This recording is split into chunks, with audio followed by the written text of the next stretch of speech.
ak ngeen a nar a sonn 94 Walf Sénégal dellu si di leen siyaar di siyaar mboolem képp koo xam yaa ngi topp suñu site bi di 94 Walf Sénégal seen analyse chronique yi nga xam ne leen koy defal saa su nekk ci réew mi ak bitim réew ñu ngi leen di jaajëfal te di leen siyaar way leen di toppal 94 Walf Sénégal Thierno Bocoum man damay laaj waaw ñii ndax dañ leen a bëddal li naari naan bëddal maanaam buñ nee bëddal ci wolof mooy ndax ñii dañ leen a weccoo ñii moom ndax mooy ñi fi nekkoon ñi loon doon woowee borom xam-xam yi kaadar yi wala borom gis-gis yi ñi bëgg réew mi est-ce que ñii la ñii maanaam kon ndekete ñun ñii seen image dañu doon nax parce que suñu waxee rek après dañuy feeñ ndekete ñoom bi ñu nekkee ci gouvernement bi ndekete gouvernement bi moo leen nëbboon xam na buñ demee ba gis maanaam Thierno Bocoum mi tey jii ñu gis ko mu toog nii di wax lii Ousmane Sonko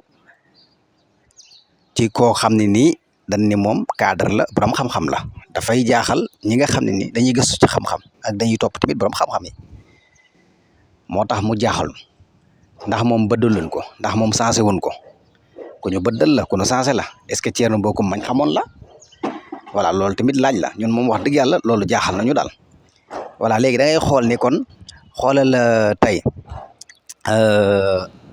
ku mel ne Ousmane Sonko kii ñu ne borom xam-xam la moom mën a taxaw di wax lii voilà te moom mii fi nekkoon lan lañ ko fi dénkoon est-ce que boobu nit ñi taxaw nañ wax ne moom mii lii ñu ko dénk mënewu ko est-ce que dégg na ko déedéet dañ ko doon encouragé di ko jàppale naam ñoom yàlla leen fi tegoon jógee nañ fi dañoo waroon nangu dogalu bi yàlla ñoom li ñu war a def mooy fexelu avancer réew mi waaye façon yi